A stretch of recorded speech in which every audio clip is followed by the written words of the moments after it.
આપણે ગૌ માતાનો મહિમા ચાલી રહ્યો છે, તો ગૌ માતાના મહિમામાં જ આપણે આગળ વધીએ.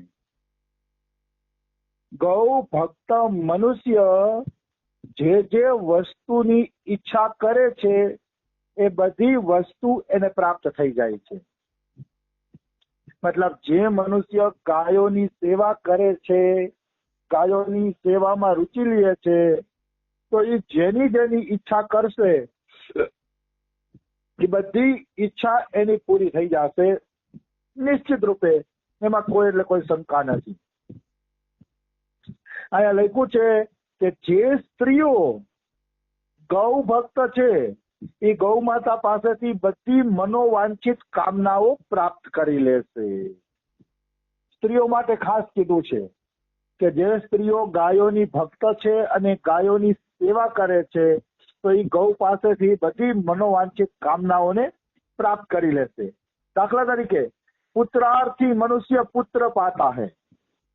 કોઈ મનુષ્યને પુત્રની ઈચ્છા હશે કે મારા ઘરે દીકરો થાય તો એને દીકરાની પ્રાપ્તિ થશે, જેવી રીતે દિલીપ રાજાને થઈ. ઓર કન્યાર્થી કન્યા પાતા હૈ. કન્યાર્થી એટલે જન્મવાય કન્યા જોતી હોય તોય કન્યા મળશે, અને કોઈ કુંવારો છોકરો કન્યાની ઈચ્છા કરતો હશે લગ્ન માટે તો પણ એને કન્યા મળી જશે ગૌ સેવાથી. અને ધન ચાહવા વાળા મનુષ્ય ધનને પ્રાપ્ત કરી લેશે, અને ધર્મ ચાહવા વાળા મનુષ્ય ધર્મને પ્રાપ્ત કરશે. જે જોતું હશે એ મળશે. ધન જોતું હશે તો ધન મળશે, અને ધર્મ જોતો હશે તો ધર્મ પણ મળશે નિશ્ચિત. એમાં કોઈ એટલે કોઈ શંકા નથી. વિદ્યાર્થી વિદ્યાને પામશે અને સુખાર્થી સુખને પામશે.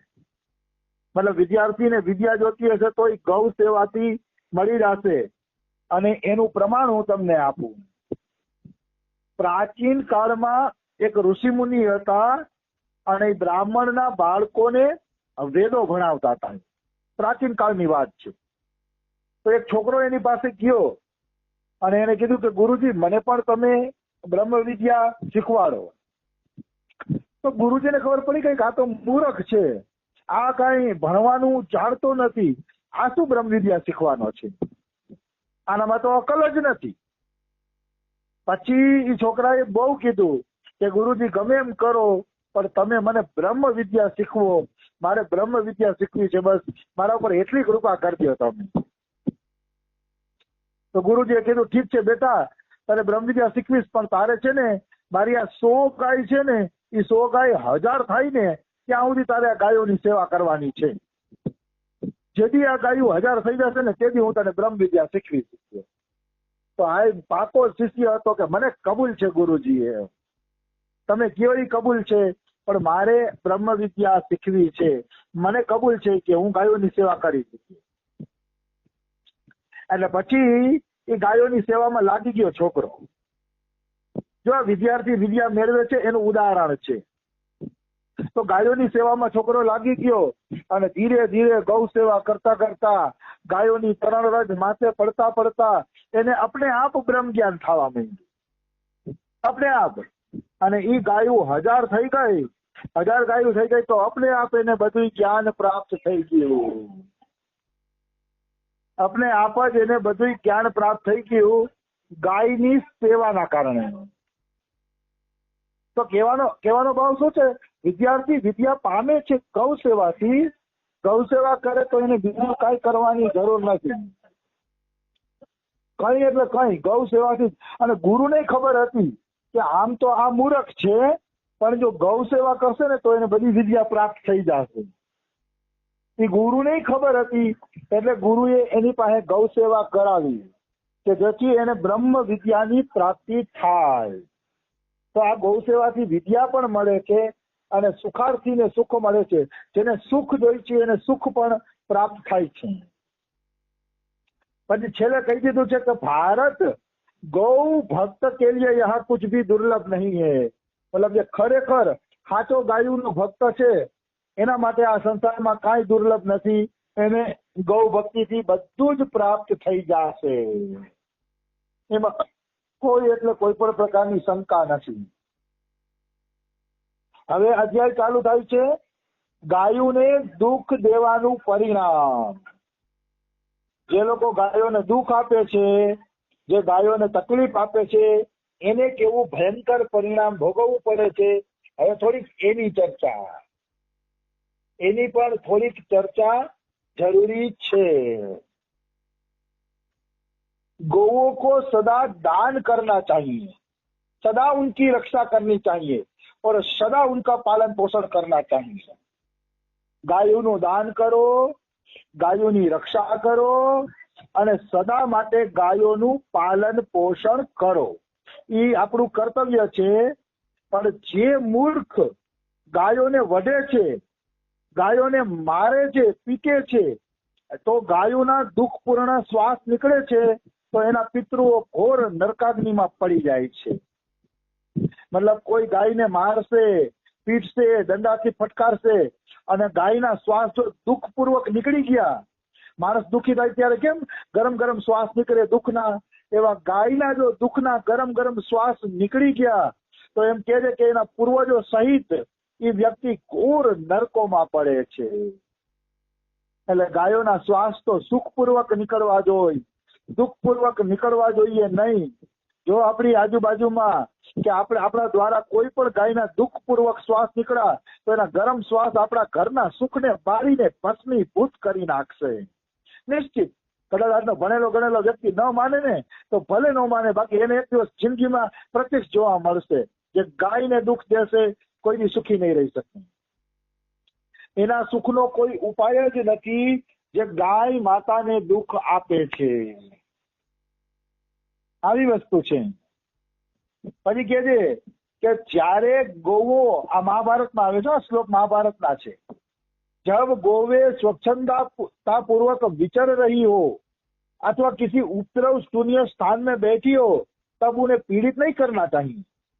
मतलब एक सरस मजानी कोई जग्या હોય અને સરસ મજાની જગ્યામાં ગૌ માતા આનંદપૂર્વક બેઠા હોય અને મસ્તીથી પોતાનો ચારોનો ઓગાર કરતા હોય ત્યારે એને કોઈ પીડા આપવી જોઈએ નહીં. જો ત્યારે એને પીડા આપવામાં આવશે તો એ સંપૂર્ણ વંશને નષ્ટ કરી નાખશે. મહાભારતમાં અનુશાસન પર્વના 69માં અધ્યાયના 10મા શ્લોકમાં કીધું છે કે જો ગાય શાંતિથી બેઠી હશે અને તમે એને પીડા આપશો તો એ પીડાના કારણે તમારા આખા વંશને નષ્ટ કરી નાખશે ગૌ માતા. એટલે ગૌ માતાને કોઈ બી પીડા ન દેવી જોઈએ. જેના વંશમાં જાજા દુઃખ આવતા હોય ને, આજે ગૌ માતાઓને પીડા દે છે, કસાઈ ખાને મોકલે છે ને, એ બધાના વંશ નષ્ટ થઈ જશે એક દિવસ, એમાં કોઈ શંકા નથી. જો જે રજવાડાઓએ ગૌહત્યા ન રોકી તો એ રજવાડું નષ્ટ થઈ ગયું. અંગ્રેજોએ ગૌહત્યા ન રોકીને વધારી તો અંગ્રેજો નષ્ટ થઈ ગયા. જેને જેને ગાયની પીડા આપી છે એ બધા અત્યારે નષ્ટ ભ્રષ્ટ થઈ ગયા છે. અને એ કોઈ ગોઈતાય જડતા નથી, ચોટિયા પણ જડતા નથી. એટલે ગાયને ક્યારેય દુઃખ ન દેવું જોઈએ. ગાયને દુઃખ આપવા વાળાની દુર્ગતિ અવશ્ય થાય છે, એમાં કોઈ શંકા નથી. આવી વસ્તુ છે. એટલે વંશની રક્ષા કરવી હોય તો ગૌ વંશની રક્ષા કરો. તમારાથી બીજું ન થાય તો કાંઈ નહીં, પણ મનોમન કમસે કમ પ્રાર્થના કરો કે હે ગૌ માતા, અમે તમારા ભક્ત બનીએ. બીજું તમારાથી કાંઈ નથી થતું, પણ અમે તમારા ભક્ત બનીએ, તમારો આદર કરવા વાળા બનીએ. કમસે કમ એવી પ્રાર્થના જરૂર નીકળવી જોઈએ. આવી વસ્તુ છે. રમેશ બાબા ખુદ કહેતા હતા કે હું ગૌ ભક્ત નહોતો, એ કહે મારામાં ગૌ ભક્તિ નહોતી અને ગાયોનું પાલન પોષણ કરીશ એવો મારો કોઈ ભાવ પણ નહોતો. હું તો બધાને ભક્તિ શીખવાડતો હતો, પણ હું એક શ્લોક બોલતો બાબા કે હે નંદ બાબા, તમારા ગોકુળમાં ગાયો વધતી જાય અને ગાયો સુખપૂર્વક ગોકુળમાં જીવતી જાય, એવો એક શ્લોક છે, પણ મને યાદ નથી. રમેશ બાબા કે હું આ શ્લોકનો રોજ પાઠ કરતો કે નંદ બાબાના ગોકુળમાં ગાયોનો વધારો થાય, ગાયો સુખી થાય ને બધી ગાયો આનંદમાં રહીએ, એવો હું પાઠ કરતો. એ કહે આ શ્લોકનો રોજે રોજ કહે.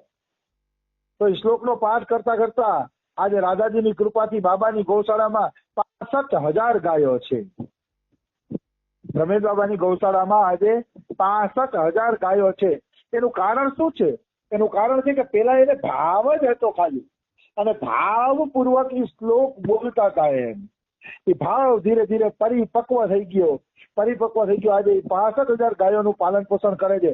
એટલે મારે કહેવાનું એ જ છે, તમે ભાવ કરો, ગૌ માતા પ્રત્યે ભાવ રાખો. બીજું કાંઈ ન કરી શકો તો કાંઈ નહીં, પણ ભાવ રાખો કે આપણે ગૌ માતાને થાય તો સુખી કરવા છે, ભગવાન શક્તિ આપે તો સુખી કરવા છે.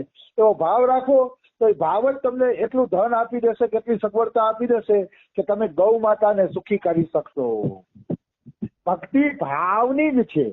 ભાવ હોય ને પછી ભાવ પ્રમાણે ક્રિયા આપણે આપ થવા માંડે છે, નિશ્ચિત રૂપે થવા માંડે છે.